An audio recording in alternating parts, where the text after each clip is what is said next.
After a long century filled with wars that stretched across planets, moons, and deep space colonies, humanity finally reached a breaking point. The destruction had been massive. Entire cities were reduced to dust, oceans turned black with debris, and countless families were left without homes. Humans were tired, exhausted, and scared. Every nation blamed another nation, every colony blamed another colony, and the violence only grew. It felt like the whole species was falling apart. But eventually the leaders of different worlds came together to sign one powerful agreement, the Interplanetary Peace Treaty. This treaty was strict. It did not allow humans to build any warships at all, not even small ones, not even ones meant for defense. The memory of the past wars was still fresh, and the coalition and alliance of advanced planetary governments believed the only way to keep humanity peaceful was to remove the tools of war altogether. So they placed Earth and its colonies under strict watch. Giant automated enforcement fleets floated in orbit, scanning for any sign of military construction. Satellites monitored factories, shipyards, and even abandoned mining platforms. Nothing could be built without the coalition knowing. Earth obeyed the treaty at first. There was no choice. The planet had lost too much, and its economy was weak. Nations that once produced powerful fleets now struggled just to produce enough energy and food. Engineers and scientists who had spent their entire lives designing spacecraft suddenly found themselves out of purpose. Many switched careers. Some left Earth to join peaceful research missions, and some felt deeply uneasy. One of those uneasy people was Dr. Aaron Calder, a calm but determined propulsion engineer who had lived through the last Great War. Known as a brilliant mind, someone who could make engines run faster, smoother, and more efficiently than anyone else. During the war, he had helped design emergency evacuation ships that saved thousands of lives.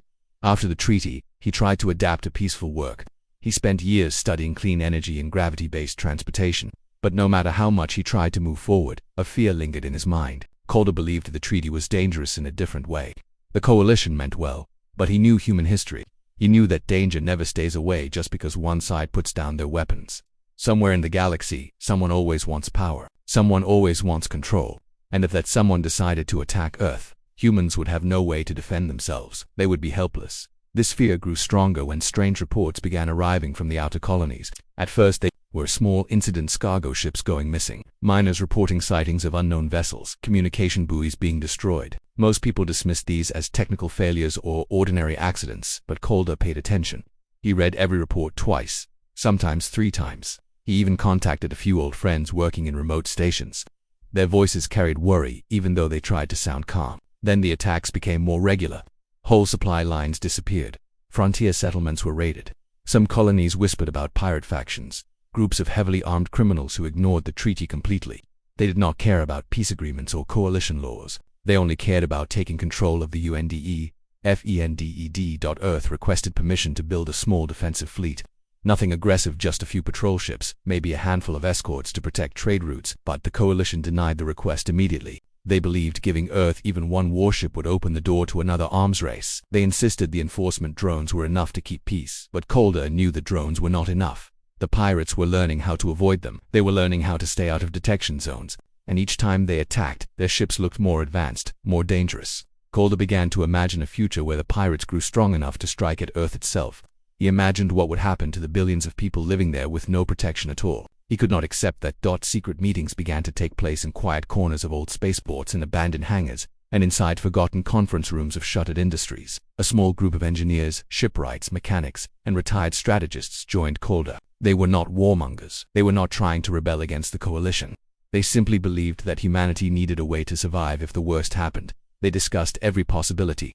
Could Earth secretly upgrade old scientific vessels? Could they attach hidden armor to transport ships? Could they train civilian pilots to defend the planet without breaking the treaty? Each idea failed. The coalition's surveillance was too tight, and if they were caught, Earth could face severe punishment, economic restrictions, sanctions, or even full-scale isolation from the rest of the star systems. Then Calder presented an idea that changed everything. He proposed creating a ship disguised as a scientific research platform. According to the treaty, research vessels were allowed to travel freely as long as they carried no weapons. Calder's idea was daring. Build a ship that followed every technical rule of a research vessel, yet was secretly engineered to transform into a powerful defensive machine if needed. Its hull would appear harmless, its engine signals would match peaceful vessels, and its energy readings would show nothing suspicious. But inside it would hide advanced systems that could activate only under extreme emergency. The idea was dangerous. If they succeeded, the ship could save Earth. If they failed, they could be labeled criminals, traitors, or worse. The group argued for days, sometimes late into the night. Some members wanted to give up, afraid of risking their families and futures. Others argued the moral responsibility was too great to ignore. Calder listened to all of them, never forcing anyone to stay. In the end, enough people believed in him. They decided to move forward with the project. They chose a location that few would notice, an abandoned asteroid refinery that had been shut down decades earlier. It was far from major travel routes, hidden in a quiet corner of the asteroid belt. The station still had basic power, left over from old mining operations. More importantly, it was legally classified as inactive, meaning the Coalition scanners did not monitor it constantly. They could work in the shadows. The team gave the project a name, Project Obsidian. To the outside world, they were conducting an experimental study on dark matter propulsion. That part was true. Calder was indeed designing a new propulsion system, but behind the official paperwork, the real mission was much more dangerous. The team transported materials piece by piece, using small cargo pods that blended with ordinary mining traffic. They wore old maintenance uniforms to avoid suspicion. Communication was done through encrypted channels. Every person involved memorized emergency escape routes in case the Coalition arrived unexpectedly. As the months passed, the asteroid refinery slowly transformed. Its dark, dusty halls were cleaned and fitted with new equipment. Old metal platforms became assembly lines. Empty storage bays became design rooms filled with glowing monitors and floating holographic schematics. Every sound echoed through the station: the hum of plasma cutters, the clang of welding tools, the soft hiss of pressurized seals locking into place. The team worked day and night, driven by a mix of fear and hope. They were building something forbidden, something risky, but something they believed humanity desperately needed. Some days they were confident. Other days they were terrified. But through it all, Calder remained calm, guiding them forward one careful step at a time. He often stood alone at the viewport, looking out into the endless darkness of space, watching the stars flicker like distant warning signals. He wondered how much time humanity truly had. Were the pirates coming soon? Was the Coalition right? Or was he? He did not know. But he believed in one thing: it was better to be prepared than helpless. And so, in the shadows of a forgotten asteroid, under the noses of powerful governments and watching machines, humans began quietly building a ship unlike any other one that might one day become the deadliest warship ever created. Born out of fear, secrecy, and the desperate need to survive. The work on Project Obsidian grew harder with every passing week. The secret team hid inside the old asteroid refinery, far away from Earth's busy routes, but the danger was always there. They knew that at any moment, the Coalition's scanners could sweep closer, detect unusual activity, and send an investigation drone. If that happened, everything would be over. Still, the team continued, because they believed they were doing what humanity needed to survive. The asteroid itself was a cold, silent place. Its gray surface was marked with scratches from old mining machines, and its tunnels felt lonely and forgotten. Once, hundreds of workers had lived there. Now only the Obsidian team walked through the dusty corridors. Sometimes the lights flickered because the old power systems struggled to work. Sometimes the air processors made strange noises like they were breathing unevenly. But the team had no other choice. This was the only place the Coalition did not monitor constantly. Calder split his people into small groups. One group worked on the ship's hidden defense systems, making sure they could activate instantly without leaving any trace on normal scans. Another group worked on the real research equipment, because the ship needed to look like a genuine scientific vessel from every angle. A third group worked on the hull, designing it to appear harmless but strong enough to withstand battle if needed. The last group worked with Calder on the propulsion system, designing an engine better than any engine used before. Even though the team was experienced, building a secret warship under these conditions felt impossible at times. The materials they brought to the refinery were often limited or damaged. The old machinery inside the station did not always cooperate. Some tools sparked unexpectedly. Some systems required rewiring before use. It felt like the whole place was testing their determination. But the team members were tough. They had seen war before. They had lost families, homes, and dreams. They did not want the same thing to happen again. So they kept working. Calder spent long hours staring at holograms of the propulsion system. He knew this engine had to do two things at once: appear like a harmless research engine and perform like a high-class military drive. That was a challenge. Most defensive engines produced obvious energy signatures, which would immediately alert the Coalition. He needed a way to hide that power. He eventually discovered a method using dark matter fields and gravimetric stabilizers. The idea was dangerous but brilliant. The engine would appear weak and slow during normal scans, but once the hidden stabilizer activated, the ship could jump faster and maneuver sharper than any vessel currently in existence. It was exactly what a warship needed, the ability to move quicker than an enemy could predict. While Calder designed the engine, the others worked on the ship's exterior. They made the hull smooth, so it looked like a standard research craft. They painted harmless identification codes on the sides. They even installed scientific sensors on the outside. Anyone scanning the ship would think it was meant for exploration or data collection. But under the hull, hidden compartments were being built. They were reinforced with dense alloys strong enough to absorb heavy fire. Secret weapon slots were carefully shaped so they could be sealed shut and look like ordinary hull panels. Everyone felt nervous. They were creating something illegal under the law. If the Coalition ever found out, the punishment would be severe. Earth could face sanctions. Their families could be questioned. They themselves could be arrested, but they did not stop. They believed the danger beyond the treaty was greater. One day, the shuttle carrying supplies arrived late. When it finally docked, the pilots rushed into the refinery, their faces pale. They were breathing fast, like they had seen something terrifying. Calder met them at the entrance. "What happened?" he asked. "There were unknown vessels near the trade route," one pilot said. "They were in shadow mode, no identification signals, no communication. They followed us for a short time before turning away." The room went quiet. Everyone understood what that meant. The pirates were expanding their territory, moving closer to regions that humans used regularly. That meant trouble was coming. Maybe not today, maybe not tomorrow, but soon. The incident made the team work even faster. They started double-checking everything. They slept less, ate quickly, and pushed themselves harder. The sense of danger spread across the entire station like an invisible fog. Every beep from the scanners made them jump. Every unusual signal made them hold their breath. Despite the tension, the project continued growing. The ship's skeleton slowly took shape, a long dark frame stretching across the main assembly chamber. Every day, more panels were added, more wiring, more hidden systems. It felt like watching a giant creature come alive piece by piece. Sometimes, team members paused just to stare at the structure, imagining what it would look like when finished. But the secrecy came with risks. To hide their work, the team often shut down the station's outer lights to avoid drawing attention. They kept minimal power running, which made the corridors dim and sometimes creepy. Communication signals were restricted to short bursts. They could not call their families often. Some had young children they had not seen in months. Others had spouses waiting for them, not knowing the truth about where they were or what they were building. This emotional strain began to affect the team. Arguments started happening over small things, missing tools, incorrect measurements, or scheduling mistakes. People were tired, scared, and isolated. Calder noticed it quickly. He held a small meeting and spoke calmly. "We are doing this for the future," he said. "One day our children will know why we made this choice. They will live in safety because of this ship. We are not breaking the treaty for war, we are building a shield that may be the only thing standing between Earth and destruction." His words brought quiet strength back to the group. They returned to work with renewed focus. Some weeks later, the scanners detected something worrying. A Coalition patrol drone passing unusually close to the asteroid. It was not a direct threat, but it was rare for drones to enter this region. The team immediately activated emergency concealment protocols. Machinery was shut down. Lights dimmed. Energy signatures were reduced to near zero. Everyone remained silent as the drone drifted past. For a moment it felt like the drone would stop and investigate. Calder held his breath. The others stared at their monitors with wide eyes. Then the drone changed direction and floated away. The station remained silent long after it vanished from the sensors. Only when the danger fully passed did people start breathing normally again. This moment reminded everyone how fragile their mission was.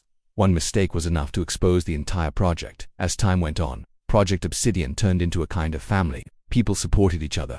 They shared stories during meals, fixed broken equipment together, and encouraged one another when exhaustion became overwhelming. They knew they were part of something historic, something bigger than themselves.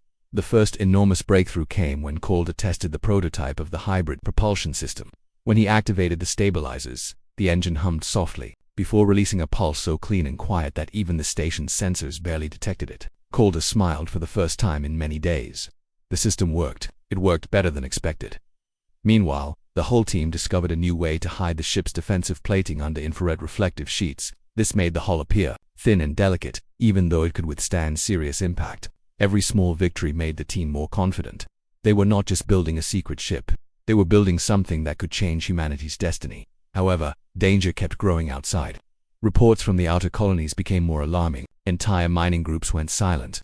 Cargo convoys were disappearing more frequently. Survivors described attacks by ships that were fast, silent, and heavily armed. Calder realized with a heavy heart that they were running out of time. The pirates were no longer a distant threat. They were coming closer, testing defenses, learning patterns. If Earth remained defenseless, it could become their next target.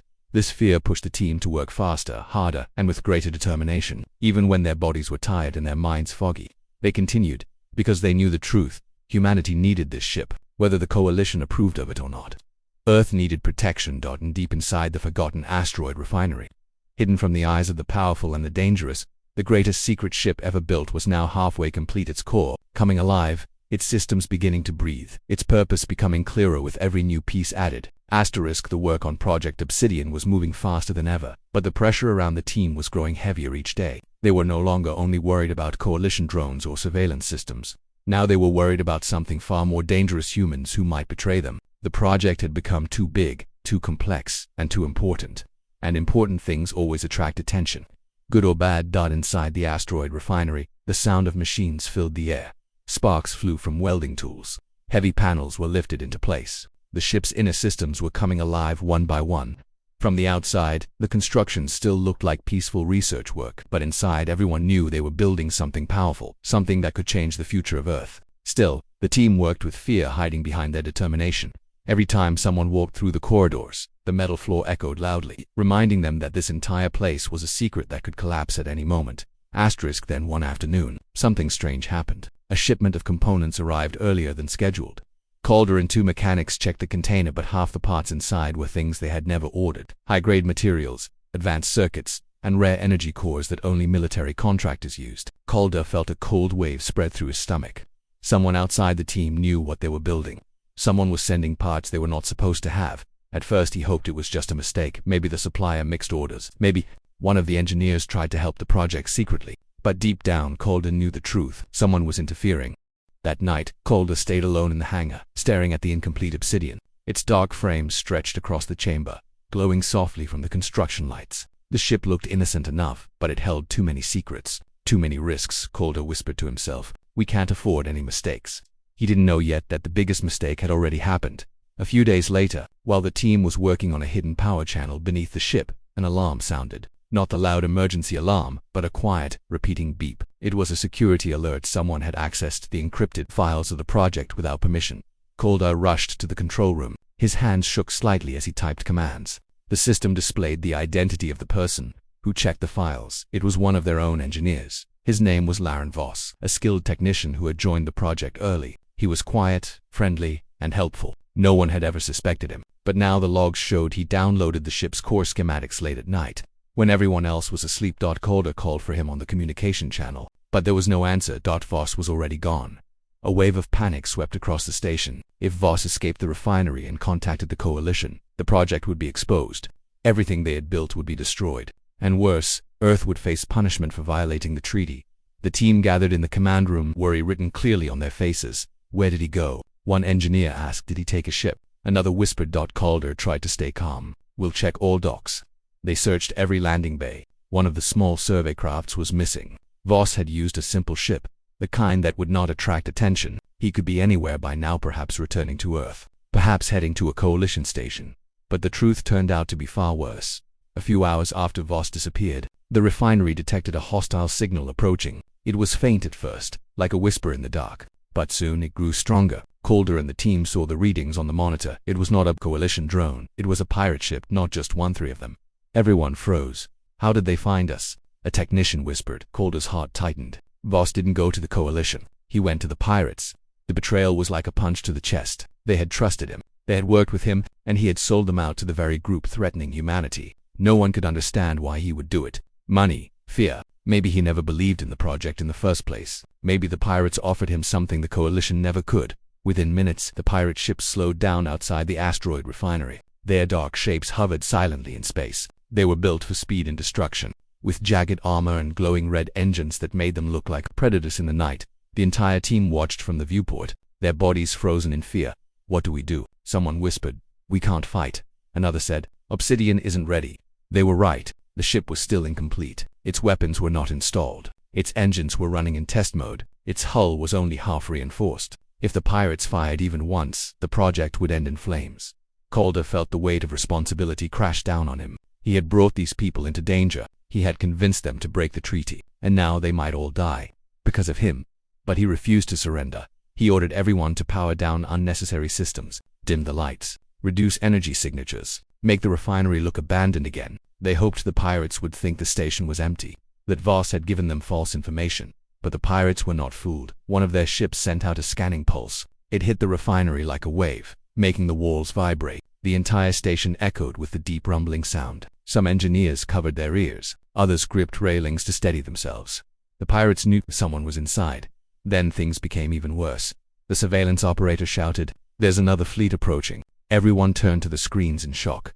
This time, it was not pirates. It was a coalition inspection squad. 3 coalition enforcement drones and a patrol cruiser were heading straight toward the refinery. Calder's throat tightened. Somehow, the inspection fleet had detected unusual activity, maybe from the pirate ships, maybe from Voss's escape, maybe from the ship's recent engine test. Now the coalition and the pirates were on a collision course, both heading toward the secret project.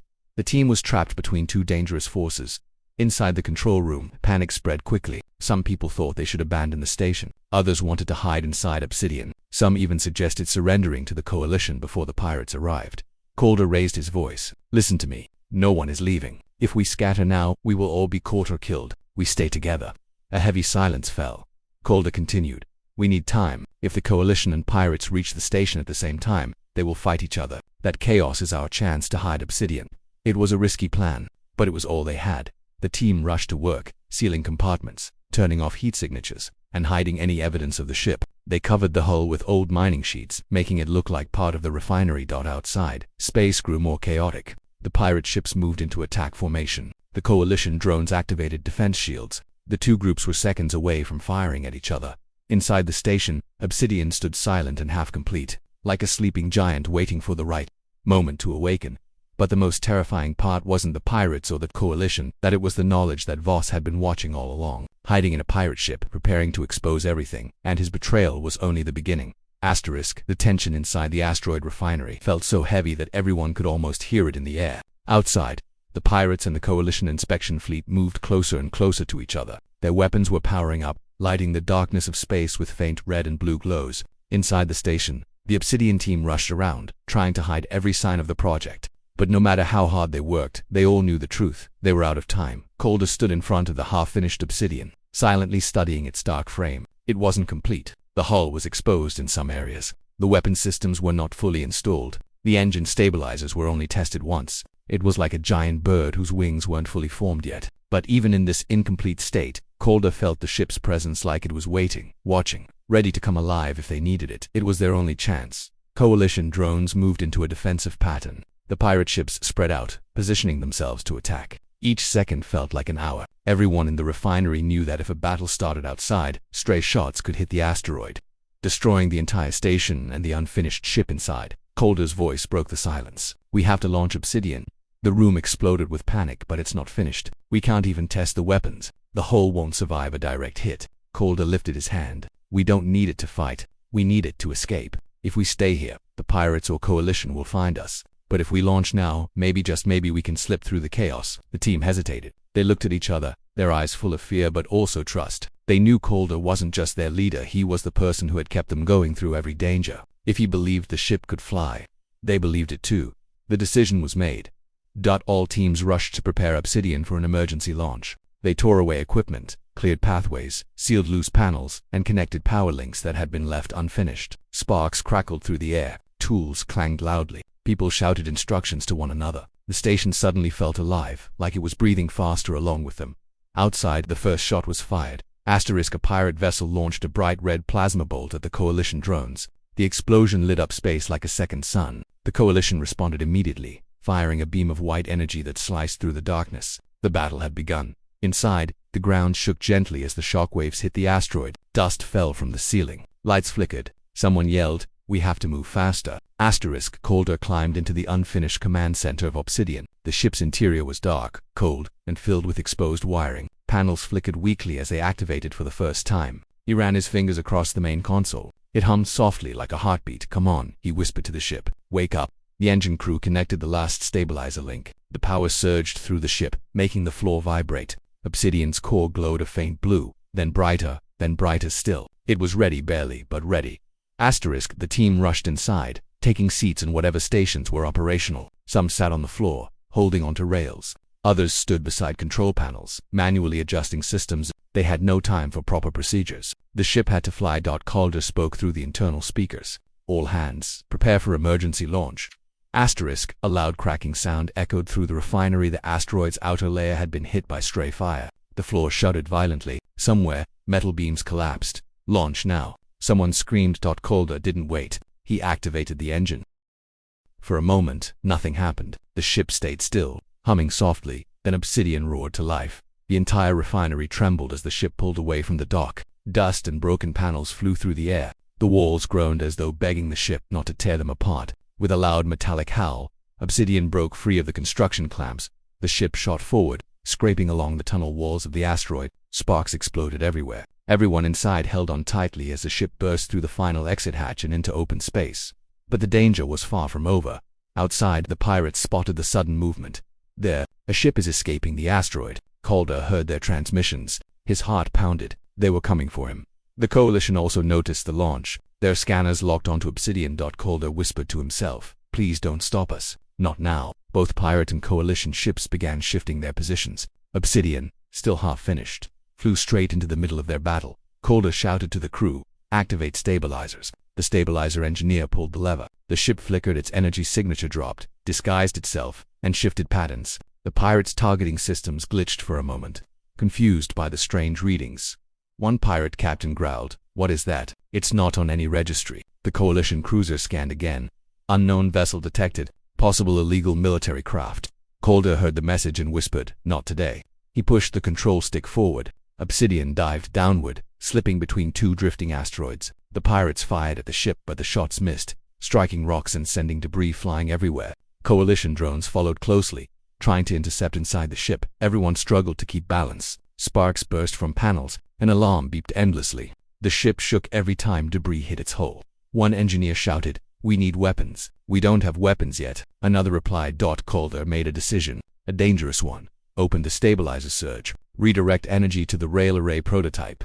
The weapons team panicked. "But the rail array isn't finished." "It doesn't have to be finished," Calder said. "It just has to work once." They rerouted the energy. Obsidian's body glowed faintly. A low hum echoed through the ship, growing louder until everyone could feel it in their bones. Calder targeted the nearest pirate ship. Fire. A blast of compressed energy shot from Obsidian's Sidro, unstable, powerful. It hit the pirate vessel directly. The ship spun out of control, engines exploding in a bright flash. Everyone inside Obsidian stared in disbelief. The unfinished weapon worked, but the shot overloaded the system. Sparks exploded. Panels burst open. Smoke filled part of the chamber. The engineer shouted, "Weapons offline." That was our only shot. Calder didn't care. One shot was enough.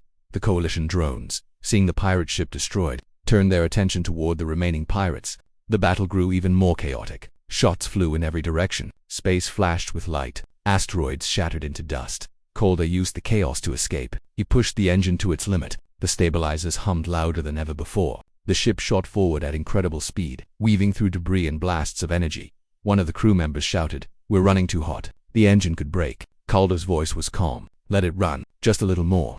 Obsidian broke through the last line of the battle, leaving behind the asteroid, the pirates, and the Coalition. They were free. But as they sped into the darkness of space, everyone quietly realized something important. Their secret was no longer a secret. The pirates had seen them. The Coalition had seen them.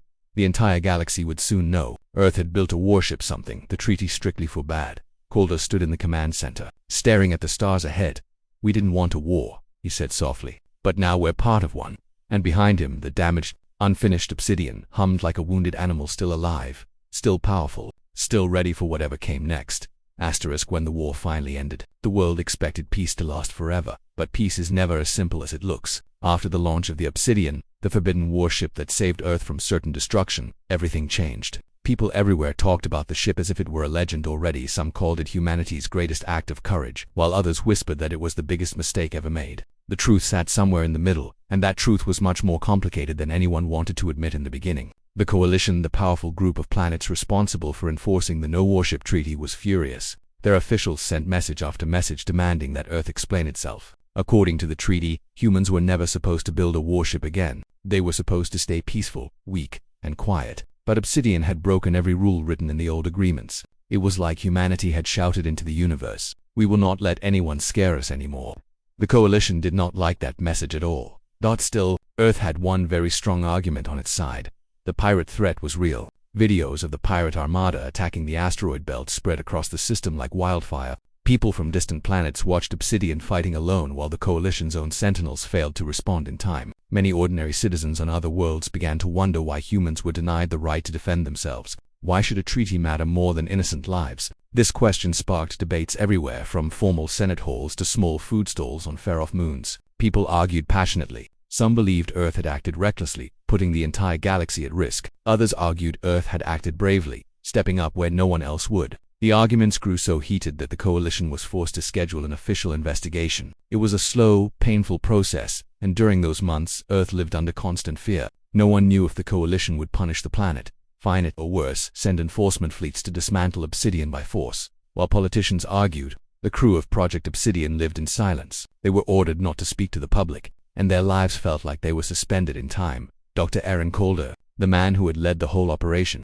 spent his days staring at encrypted screens, waiting for news. He didn't regret building the ship, not for 1 second, but he did worry about what might happen to the people who helped him. Some engineers lost sleep every night, afraid that the coalition would arrest them. Others wished they could speak openly about the truth that without Obsidian, Earth would have been ashes floating in space.